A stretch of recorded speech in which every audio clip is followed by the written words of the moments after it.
Hello and welcome. I'm your host, Yang Shi from Tongji University. This is CSIG-VIS International Lecture Series. Thank you for taking the time to join us today as we talk about visualization in data conversations.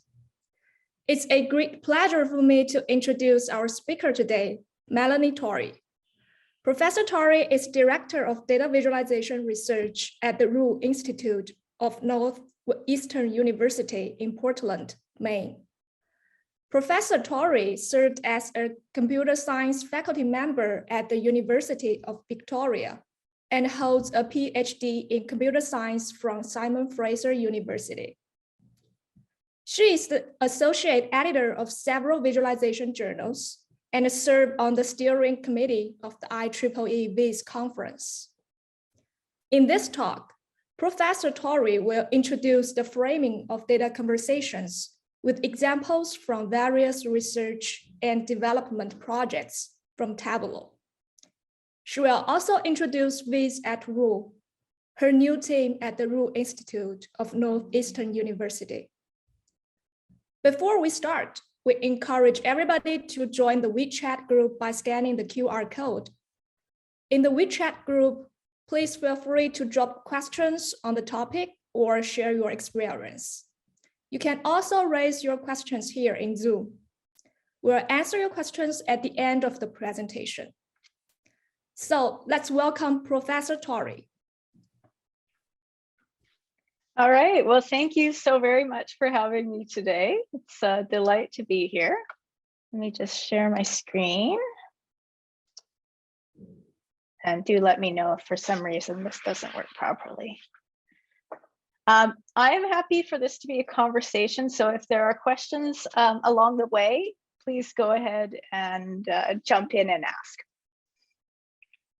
All right, so as she said in the introduction, I've had a bit of a variety in my career, starting at the University of Victoria and then moving into industry, first at Agilent Labs on a sabbatical, and then later at Tableau, where I worked both in Tableau research as a research scientist and then also in the more applied user research team. And in the last year or so, I joined Northeastern University at the Rue Institute, which is a brand new research institute in Portland, Maine, where we're kind of trying to bridge the gap between an academic institution and industry by working very closely with industry partners. And so what I want to share today is mostly from my work at Tableau, although I'll begin to touch on some of the directions that we're starting here at the Rue Institute. So as I was working on various projects at Tableau, I started thinking about interactions with data as a kind of conversation.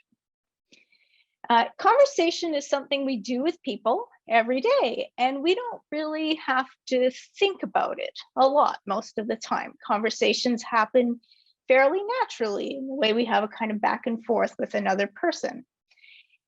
And that got me thinking that the ways we interact with data really ought to be that seamless in this sort of back and forth, being able to ask a question of your data and get an answer, kind of in the way that you would ask a question of another person and not have to think about it in much depth. So wouldn't it be nice if we could converse with our data in such a lightweight, easy way in the way we interact with other people? And the more that I started reasoning about data and people as a conversation, we started at Tableau to frame these conversations, not just as conversations with data, but also conversations through data and around data. And let me just explain in a second here what I mean by these three different kinds of conversations. Conversations with data are probably the simplest one to explain. This is your typical data analysis where you want to ask questions about your data and get answers from your data. And at Tableau, the way that we had an interface where you could just kind of drag pills around and rapidly produce different visualizations, this allowed you to kind of rapidly explore your data to ask and answer different questions quickly, kind of like having a conversation with your data. But there are other kinds of conversations. This and the next slide are both from some earlier studies I did with my former student, Nargis Mayar, who is now at UMass Amherst. And she was very interested in collaboration. And so these folks are working together with data, and they're talking about the data with each other. So they're having a conversation among the people that is happening around the data, because the data is a part of that conversation. Now, these folks are also collaborating, but they're doing so in a different way. These folks are actually building a graph representation of their knowledge as they work through a problem. So every time they learn a bit of information, they add it to the graph. The graph is it's in some sense their collective notes. And that graph is shared between the two, or actually there are three of them here. And so they're building a shared understanding through this visual representation. And so they're actually communicating with each other without even speaking by putting information into this shared graph. And so they're communicating through data, which is a little different than communicating around data by talking to each other about the data. So this framing didn't happen overnight. This came out of a long series of studies that we were doing at Tableau around different applications. And it also came from just kind of observing how data was used in the wild in the business world using Tableau and other tools. So I'd like to kind of step back now and talk about some of the studies we did that kind of got us here. So Tableau, as you likely know, is essentially a dashboarding tool. It's used by customers, Tableau customers who are typically in the business world, but might also be educational institutions or nonprofits. And it's typically used in a way where someone builds dashboards and shares them throughout an organization so that many people can use the data in those dashboards. So these dashboards are pretty ubiquitous in the business world. Everyone is using them in some way, shape, or form. You've probably encountered dashboards in your daily life, whether it's, in social media or as a way to monitor your web traffic, or just, to keep track of something in your personal life, like your Fitbit tracker or something like this.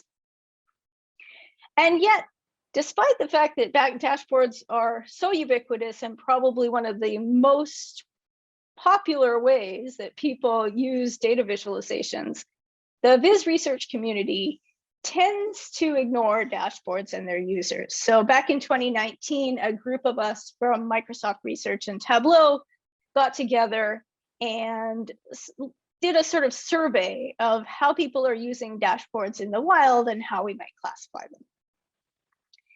And what we found in what people were writing about their usage of dashboards is that dashboards were often people's primary access to data. They served as sort of the portal where many people would go and get their data, and as their sort of primary access to data-driven thinking. Now, if we think about how dashboards are kind of produced and used in the business world, there is a sort of ecosystem of different user types.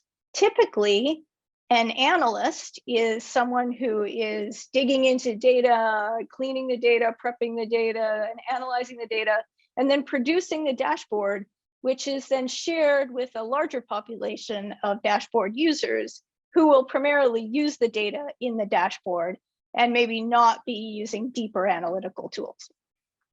Now, analysts are pretty well understood in the Viz community. We work with them all the time. We do studies with them. We do design studies with them. And so we understand them reasonably well, and we build a lot of tools for them.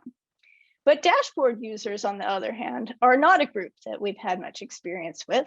They are poorly understood. And the same was actually true at Tableau, where we had spent a lot of time working with analysts and doing studies with analysts, but even Tableau did not well understand its dashboard users. And so that set us on a journey to go and study them to try to get a better understanding of who these folks are and what their needs are and how well or not well they're being met by existing tools that are out there today, including the dashboards themselves. So we did a study. This is recently published in CGNA as of December. And it was all about understanding dashboard users. So we went out and engaged 20 different participants. Most were dashboard users, but some were analysts who produced dashboards for others. And we did a 1-hour artifact-centered interview where we kind of walked through one of the dashboards that the person either used or produced for someone else. All right, so what did we learn? So to explain who dashboard users are, I want to use a couple of examples because there's no one canonical dashboard user. So these are real people from our study, but we have changed the names and kind of anonymized everything so that there are no private details that are going to be released here. So the first dashboard user I want to use as an example is Dustin. Dustin managed a fitness center at a major aerospace company. And so what he liked to do with his dashboard is use it to monitor membership numbers.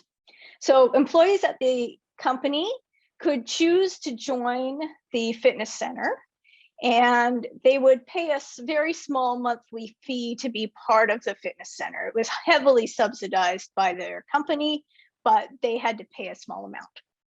And so they had to explicitly join and pay this fee income. And so Dustin would monitor how the membership numbers would change over the course of the year.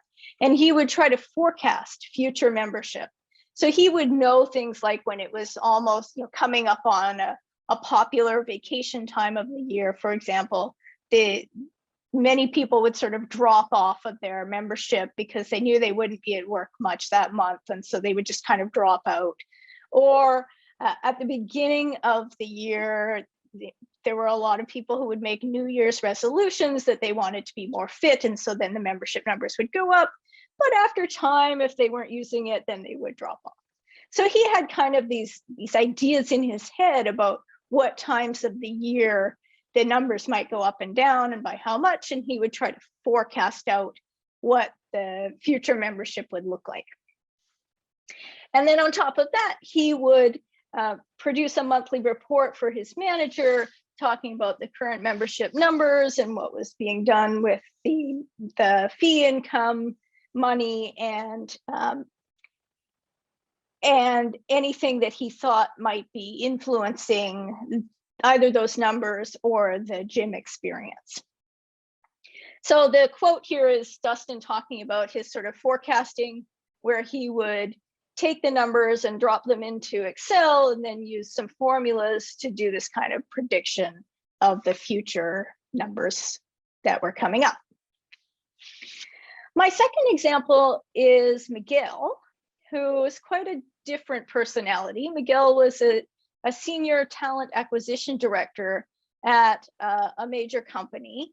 And so his job in human resources was to track diversity and inclusion data amongst his employees. He wanted to know that he was building a diverse team within the company, that there were people from different backgrounds, people from different races and different genders. And he wanted to track those numbers and ensure that their targets were being met. And so he would bring the dashboards to meetings and project them from his phone onto a shared display amongst his team. And then he would sort of slice and dice into the data live during the meeting to answer different questions that his team might bring up to him. And for him, it was a lot about telling, not just sharing what the numbers were like at the time, but also telling a story about those numbers, explaining what those numbers meant. So he says here in this quote, "For me, it's providing a story to the business about the current state and where we're headed. They don't just want the stats, they're looking for what kind of story I can tell about them. So I'll use those examples now as I get into the details of what we saw these dashboard users doing with the data in their dashboards. So we took everything that dashboard users said that they did within a dashboard or using the data from a dashboard, and we manually coded those to come up with different categories.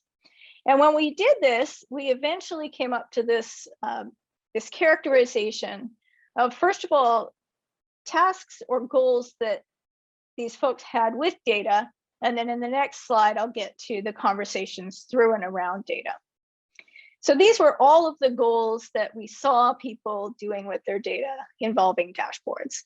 And you might think that they look actually fairly familiar. These are much the same kinds of goals that an analyst would have when analyzing their data in different ways. They want to summarize the data to obtain an overview. They want to monitor specific performance indicators to stay up to date on what's going on.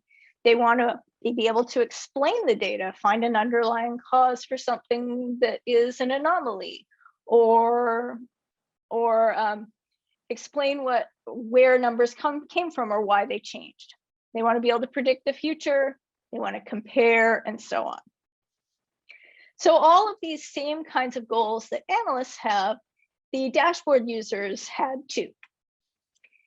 Dashboard users also did a lot of communication with, through, and around their data.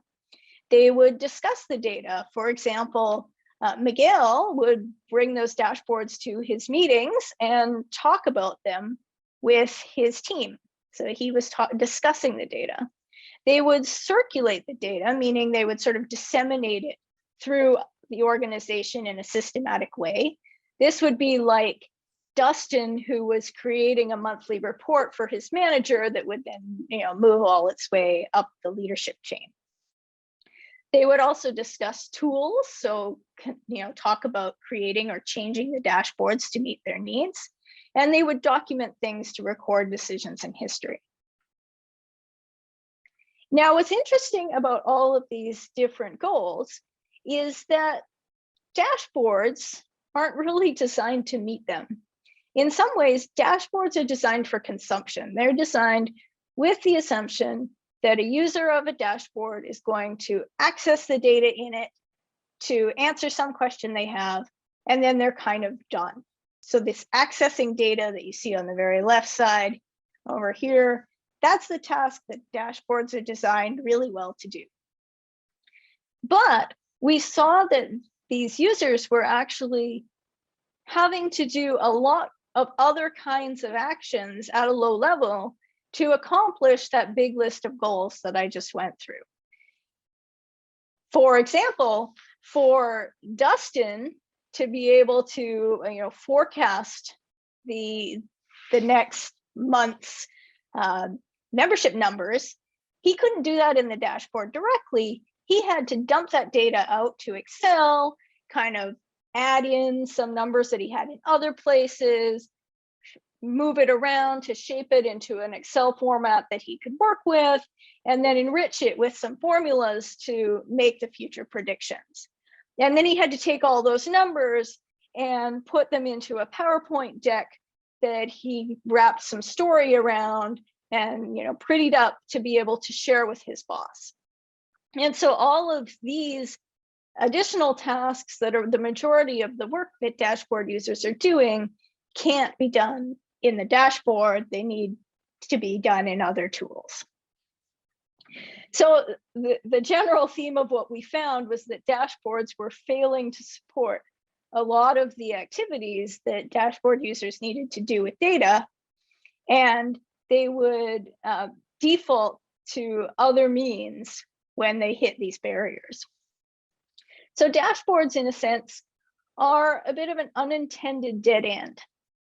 Mandy, one of our users in the study, was describing a dashboard where she was looking at sales numbers from a particular month. And what she said is that, the dashboard gave her a moment in time snapshot. She could look at January or she could look at December, but she could only look at them one at a time. She couldn't, for example, compare directly December 1st versus January 1st.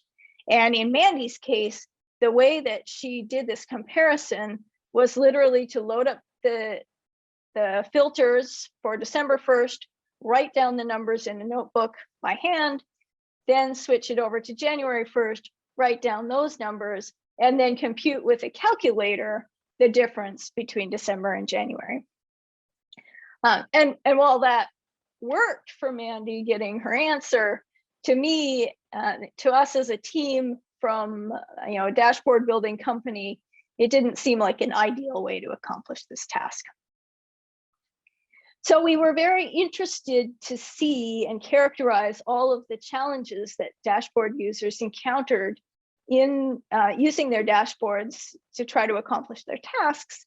And we tried to characterize all of those challenges they encountered and what they did as a kind of workaround when they hit those challenges. So what you see here is across the x-axis are the kind of low-level tasks that users were trying to do, whether that was to directly access the data or enrich it with new extra information or construct a new artifact.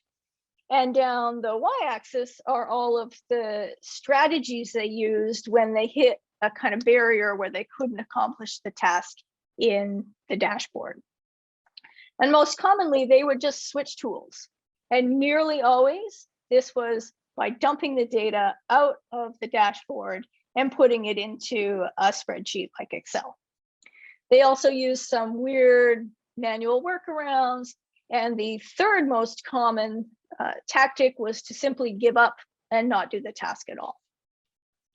Beyond that, they would sometimes request assistance, but this was actually far, far less common than just requesting the service of having someone else do the task on their behalf, rather than them learning how to use a different tool or a different approach to accomplish it. So what this meant is that our dashboard users were essentially, in some sense, walking the last mile, or doing the last part of their task in Excel and PowerPoint or equivalent, Google equivalents. As Dustin put it, if I go into Excel, then I can do more. I can put in formulas, I can do what if scenarios, I can change the numbers and see what happens. So Excel offered this sort of interactive way of working with forecasting and a very flexible way to do that the dashboard didn't. Mandy also described sort of dumping out to another tool. In her case, it was a PowerPoint presentation, because in her mind, the information in the dashboard was presented in a way that was useful to her as a sort of low-level analyst, but not something that she would want to show to an executive at her company. For them, she wanted a much more summarized view. So all of this led us to understand that what people were really using in practice were spreadsheets. And in fact, they weren't even necessarily using advanced features in those spreadsheets. They were really using these spreadsheets as rich tables that allowed them to organize data in a very flexible way that was very human readable, with things like annotations and spatial grouping and hierarchies and so on.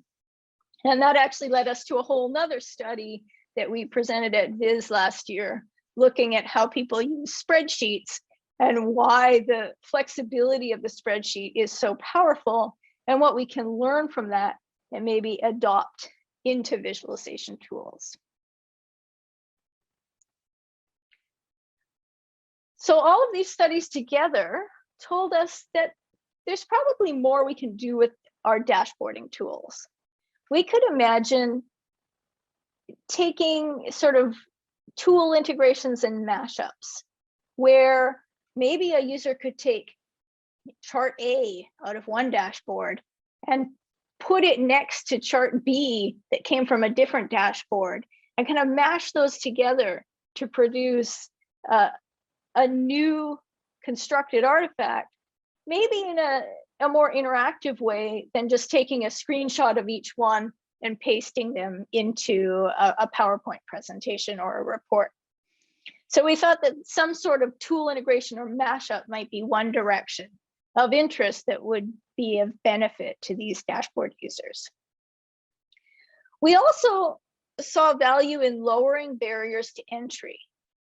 Dashboards could be sort of transformed into lightweight interactive data experiences, whereby if they were properly configured, you could allow users to do simple actions like change which variable is represented on an axis, so that they could make the dashboard a little bit more customized, but without the dashboard user having to learn a complicated interface like Tableau Desktop, which actually, despite its purported ease of use, does have a significant learning curve that's not very accessible to a typical business user who just wants to quickly get their data and get to an answer. And then we want to be able to support the tangibility that a spreadsheet offers, where in a spreadsheet, you can think about data, individual data items in individual cells. And there's something very tangible about that that supports data thinking. And so enabling that kind of tangibility within something like a dashboard is something for us to think about.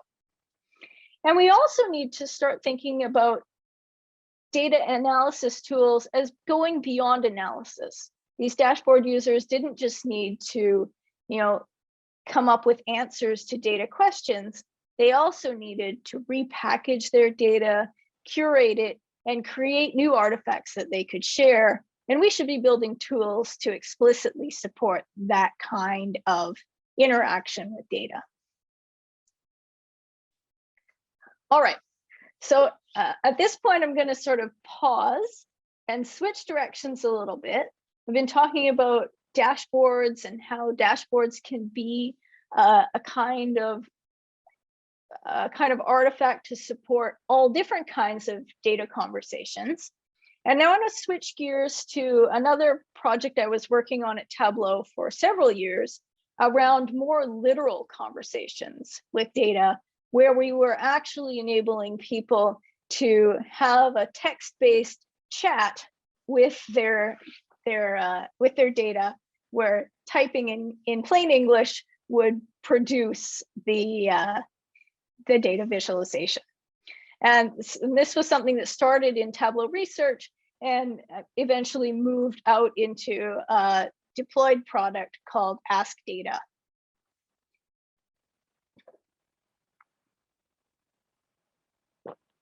So the idea is, wouldn't it be nice if I could just ask a question, in a language I understand? In my case, it's English, but there's no reason you couldn't use Mandarin to do this as well.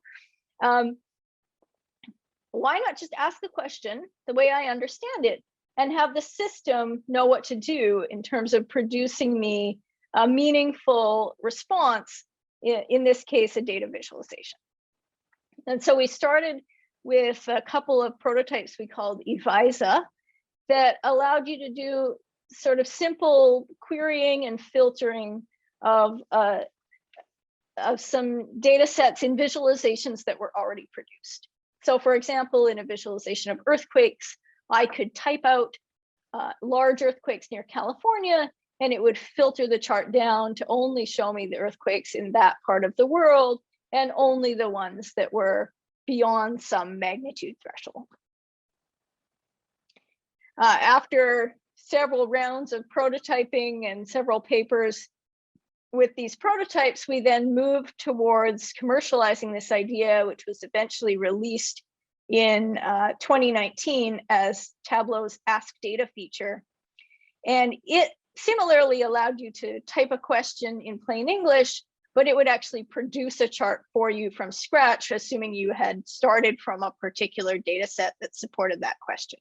So here I typed countries with whooping cough cases in a data set about diseases, and it produced me a visualization showing the sum of cases broken down by country, where the disease variable is filtered to whooping cough.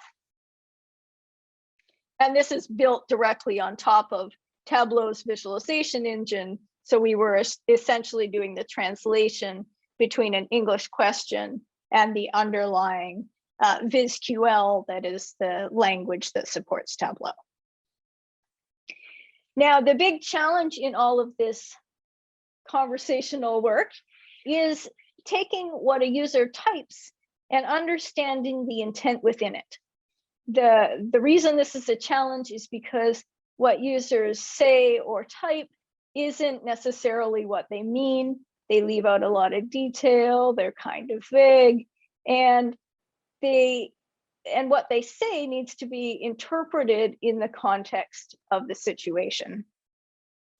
I like this cartoon because it kind of illustrates what can go wrong.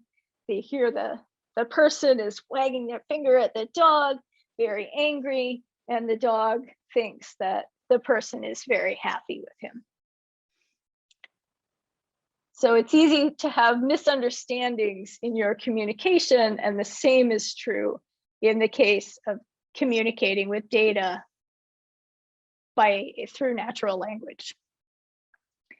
So our ability to understand the intent in these data queries evolved significantly over time through our various prototypes. The very first prototype, EVISA, allowed you to find large earthquakes near California.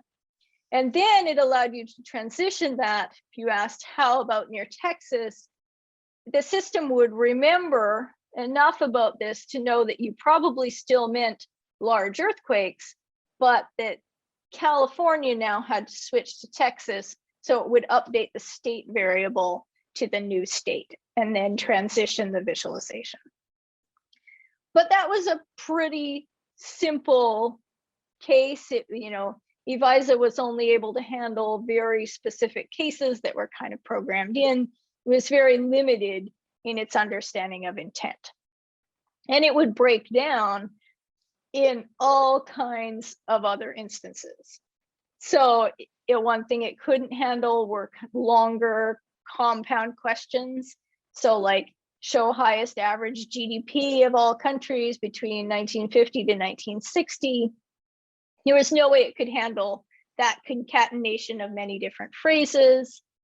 It couldn't handle colloquial concepts. So like if I asked it for expensive, there would be no way for it to translate that to a variable named price, because expensive and price seemingly have no overlap are seemingly different, even though they represent the same concept. It couldn't convert Celsius to Fahrenheit by convert C to F. So there's just all of these bits of language that EVISA could not understand. And then gradually we started to build up ways to handle. So in our next version of EVISA, we started to add on more intelligence. In this version, we worked with dashboards rather than single visualizations, and we allowed people to ask follow-on queries that left out information. So this data set I'm showing you is all about houses that are for sale or for rent, for sale, I guess. And these are all in a particular geographic region. I could ask for houses less than 1 million in Ballard, and that would kind of filter the data set to only those homes in this particular region. So here we've got only houses, not things like condominiums or townhouses, only things less than $1 million, and only in the region Ballard. And then if I followed that by asking for townhomes, what it would do is retain the parts of the query from before that still made sense, like $1 million in Ballard, but then switch the part of the query by shifting it for the part that had changed. So it could recognize that townhomes were from the same variable as the houses, and so it would shift that part of the query, but retain the other part. And so then it could adjust the visualization accordingly. So we started to build in logic like this to intelligently transition from one state to the next without the user having to specify every detail. We also allowed people to kind of refer back implicitly to prior queries. So if I started with house prices in 2015, and then I asked for the previous year, we could now recognize that this was asking for a sort of calculation where now I have to shift 2015 using a date calculation to get to 2014. And we also started to handle those longer, more complicated queries, like taking condos under 600K, townhomes under 1 million. We had a bunch of logic built in about how these things would have to concatenate with one another in a way that made sense. If you look at there's sort of subphrases here, condos under 600K can work as an and query. You can have condos and they can be under 600K, but you can't have condos under 600K and also townhomes under 1 million. The only way to do that is to concatenate with an or query. And we noticed that we had to make all of these and or assumptions based on logical meaning in the data rather than what people said, because the way that people use the terms and or in colloquial language doesn't match what you would expect from an SQL query.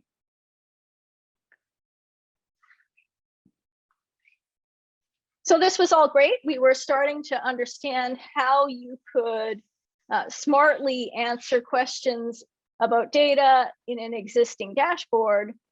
But all of this was in a dashboard that was already built by somebody.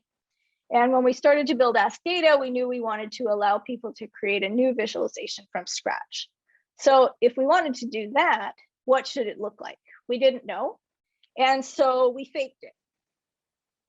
We wanted to understand what would the kinds of intents be that people would express, and how would they expect the system to respond if all they had was a data set and they could ask any question they wanted. And so we used what's called a Wizard of Oz study approach, where we had a person behind the curtain who would kind of produce visualizations in response to a participant's question. And we didn't tell the participants until the end that they weren't actually interacting with a real system, that in fact there was a human behind the curtain. So this is just an example of the type of interaction that happened in our little fake study.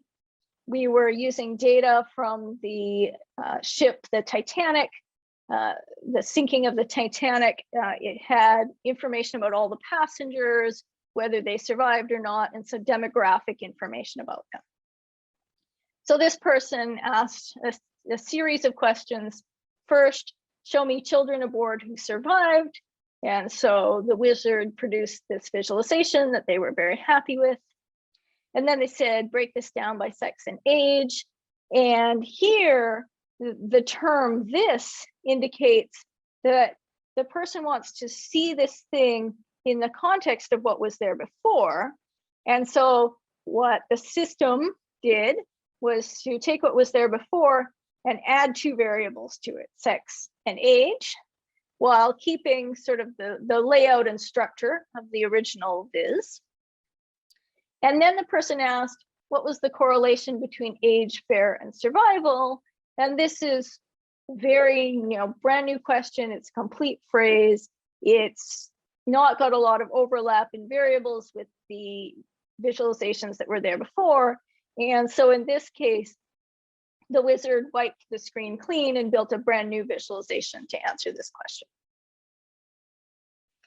And so by observing instances like this and a bunch of instances where the system didn't do what the user expected, but we learned from that, we started to understand that you really had to think about these transitions from one state to the next as these follow-on questions happen.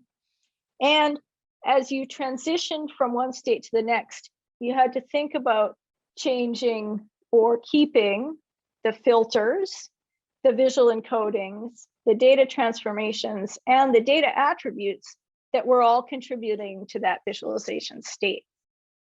And in all our prior work up to this point with the EVISA prototypes, we'd really only had to deal with filters. So a lot of this was now new to us in thinking about how we reason about what people want to see.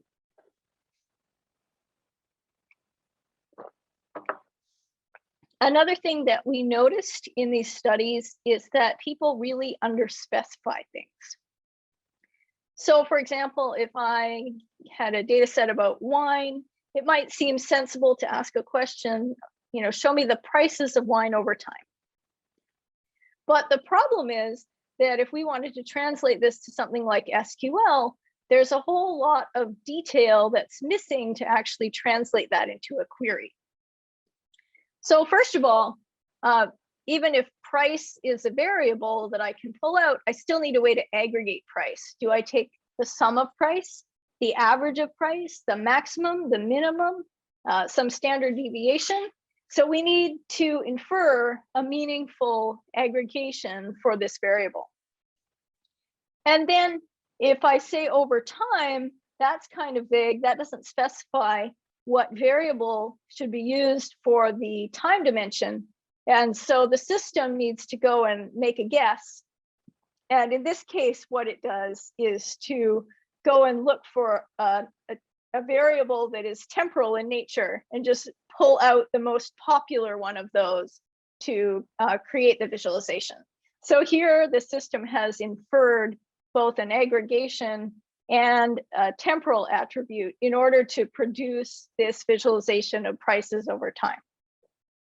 And so in building Ask Data, we went and defined a whole lot of rules about how you should kind of smartly infer this missing data in queries in order to build useful visualizations.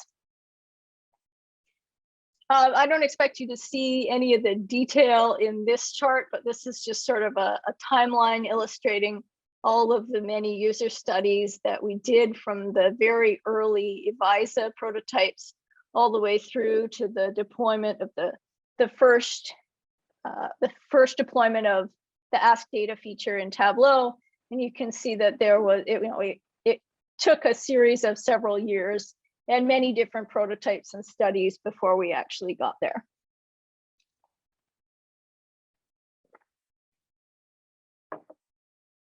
Okay, so that's kind of my journey through Tableau that got me thinking about data conversations.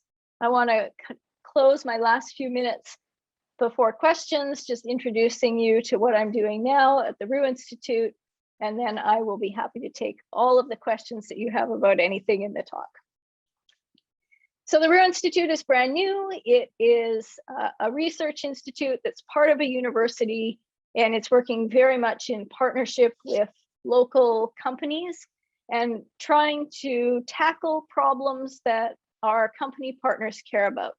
So the goal of my team will be to employ interactive visualization tools along with artificial intelligence to empower people with data to solve problems that matter in the world. We are working in sort of several horizontal visualization areas and then applying that to a number of vertical application areas that are kind of building up in parallel at the Institute.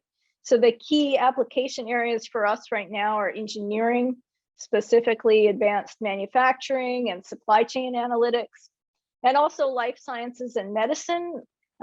My colleague who leads that area is an expert in computational medicine and particularly predictive analytics of disease. So trying to predict patient outcomes or which kind of therapies might be most beneficial to a given patient. That's sort of the expertise of that group. And we are leveraging visualization to support all of those kinds of decisions. Some of my key kind of areas of current work, one is around human data and AI interaction. Very interested in how visualization can be used as a kind of window into AI algorithms to open up the black box and allow end users some visibility into what an AI system is doing to help them make better decisions. I'm also very interested in situated analytics, in other words, sort of embedding visualizations into physical work environments where there's a lot of other things going on, where the analyst isn't just sitting at a computer and working with their visualization for hours on end, where in fact, the visualization might be secondary to some primary physical task in the world. And I've always been very interested in engaging non-expert analysts or non-analysts in data to get them empowered and engaged in using data meaningfully in either their work or their daily lives. So some of the things we're doing, we're looking at the roles that visualization can play in advanced manufacturing, whether that's with IoT data, monitoring machine performance, or looking at process improvements, or whether that's looking at supply chains that are used in the manufacturing sector and how we can be more efficient and effective by using data in those supply chains. And we're looking at data in medicine, for example, data in home care to enable patients and their families to get more engaged in their own healthcare decisions. So those are some early directions. We're brand new. I've only been in this role for 10 months now, so everything is new and all the projects are just getting off the ground, but that gives you some sense of the directions that we're headed in. So this has been fun. I want to thank you all for listening, and I am happy to take any questions that you have. All right, thank you, Melanie, for the great talk. And while the questions are coming from the audience, and I'll start the first one. Sure. You mentioned that walking the last mile in Excel and PPT, and that's a very interesting comment. And I'm wondering, what's the specific ways can we achieve that? What are the specific ways we can help users avoid that, you mean? Because that was my goal, essentially. I didn't want them to have to walk the last mile in Excel and PowerPoint. That's what I saw them doing. And I saw it being kind of a painful journey where, well, it's not, I don't want to get rid of Excel and PowerPoint. They're great tools. But there are some things that, in my mind, a user should have been able to do in their dashboard without having to go to Excel. So for example,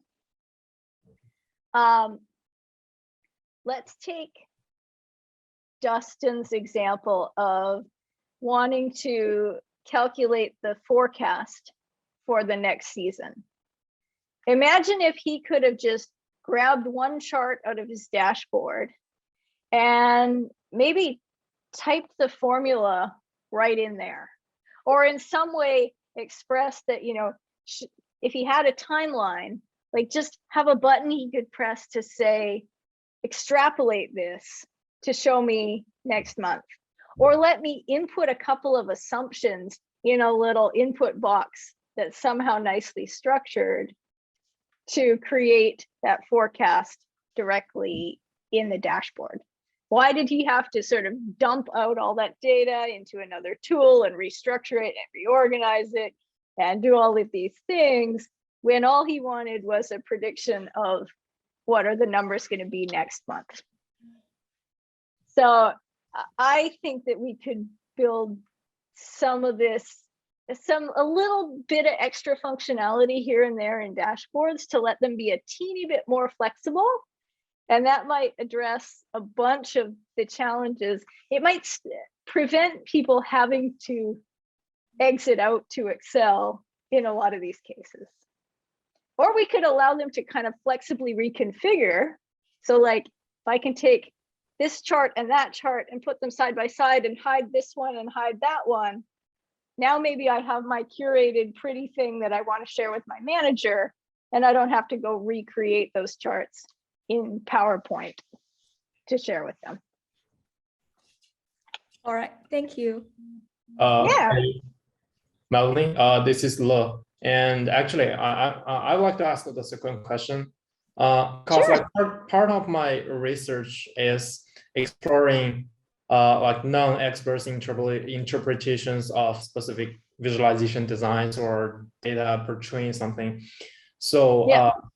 but like as we know, sometimes if we were not able to pick the most appropriate way to portray your data, like this may lead to some kind of misconceptions or misinterpretations. I'm wondering, like in Tableau, what you guys are doing to just, I would say like evaluate, but how do you guys to measure the effectiveness, or how do you guys to explore the correctness of your visualization to avoid those kind of misconceptions or misleading? That's a good question. Tableau was built on a bunch of the earlier work about visual encoding effectiveness, like the Cleveland and McGill studies around sort of the effectiveness of marks, different kinds of marks for different kinds of data types.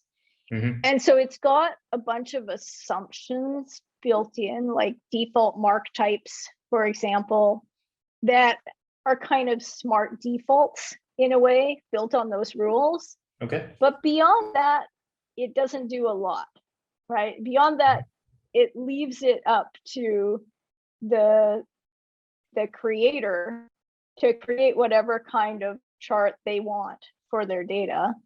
Okay. So essentially, it will try to do something smart by default. You can just pick a bunch of attributes, and it will produce you a visualization that, in general, is a reasonable approach given the types of attributes that you have.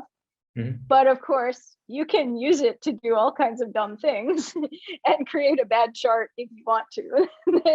Yeah.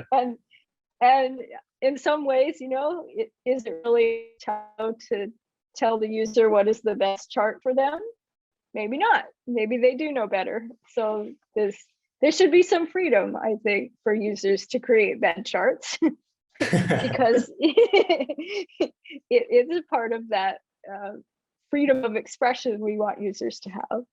But we were also doing things like exploring Viz recommendations as a way of maybe suggesting alternatives that people might want to consider, or even just helping along their analysis by suggesting interesting facts in the data that might be worth investigating. So that was an active kind of direction of research at the time when I left, and something I was part of at the time.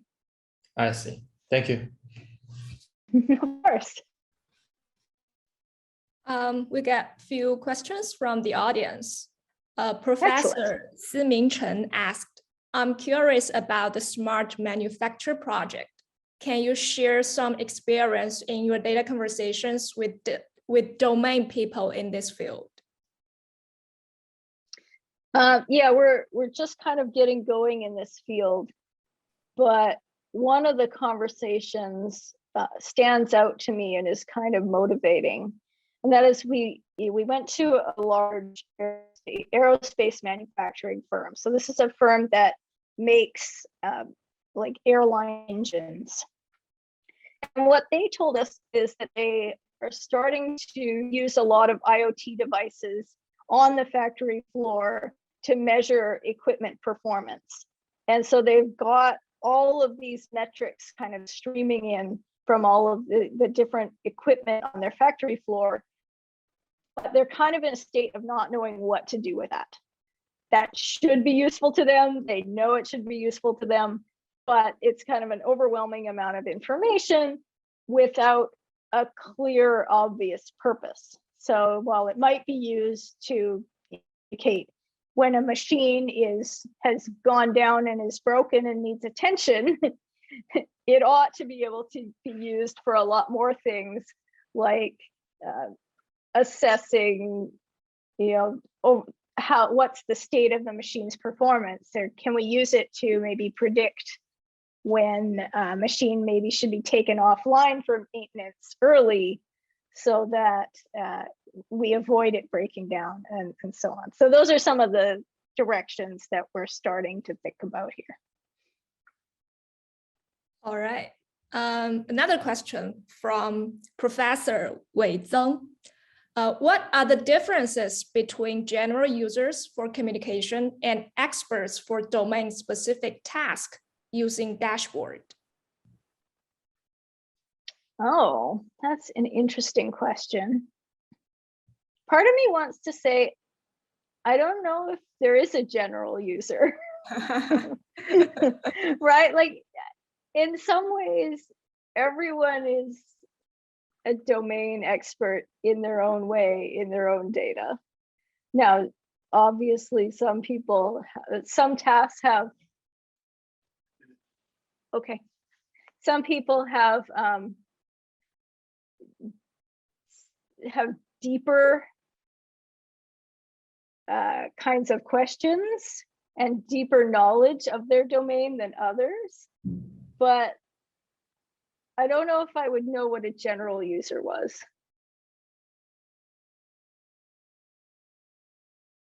All right. I think he means some novice users, I guess, green hands. There are certainly people who are more novice at data analytics, even if they are experts in their domain. And there are people who are more or less expert in their domain. And the more novice that people are in any of that, probably the more help we need to give them, right? We need to kind of guide them along their tasks. Maybe I can add on. Yeah, my question is like if some like a novice user, they just want to communicate some kind of idea or something, or like domain experts, maybe they want to do some like in-depth analysis. So in these two different scenarios, one is just for communication, right? Sometimes the dashboard should be more simple, but sometimes like the domain experts, maybe they want to some more complex visualization. Is that what you did you observe this kind of thing in Tableau? Or? Most of the people who we had as users in Tableau were wanting to keep things as simple as possible. That was either because they themselves found that easier, or because they knew they were communicating with others for whom that would be easier. So even our experienced analyst customers tended towards trying to keep things really simple so that it would be accessible to all of their business users who might not be so savvy with, complex, unusual charts. Okay. Yeah. And the analysts actually talked to us about how that was a deliberate strategy on their part. Yeah, actually, I have this question because actually we did some analysis on like publications in vast like papers, right? So I feel like this kind of realization are rather complex, but we also like analyze the visualizations by Tableau, this dashboard, this visualization, and that thing looks very much more simple. So I guess there must be some difference between these two different like users. So yeah, I mean, I guess Tableau is unusual in a way in that the user base tended to always try to go simple. Okay. our users tended not to be, for example, scientists doing really, really deep, complex analytics. They tended to be almost all business type use cases where fairly simple charts, a combination of them could suffice. Okay. Okay. I apologize. I did not realize that my office was going to close and kick me out at 10 p.m. So I will maybe take one more very quick question and then I'm going to need to go. Okay, thank you. Yeah. All right. So the last question is, if users query with text, can the system generate answers with both visualization and text? Because the system only produces visualization answers, but sometimes text answers may be more straightforward. That is a great question, and it was something that was actively under research. So currently Ask Data does only generate visualization answers, but we have a paper actually at CHI this year where we were looking at chatbots and what a chatbot response might look like, and when you would want to have a text answer versus a visualization answer or some combination. Because in a chatbot kind of back and forth experience, it makes sense that sometimes you would want to use text. All right, thank you. All right, well, thank you, everybody. This has been great fun, and please reach out with more questions. Okay, I think, do you mind if I share a screen for the trailer for the next lecture? Absolutely. So I think that concludes today's lecture. Thanks again to Professor Tory for her wonderful talk and answers. And thank all the audience for joining us today.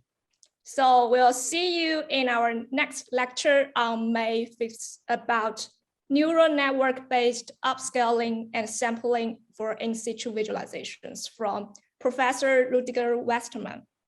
So see you in our next lecture. Thanks, everybody. Thank you. Bye. Bye.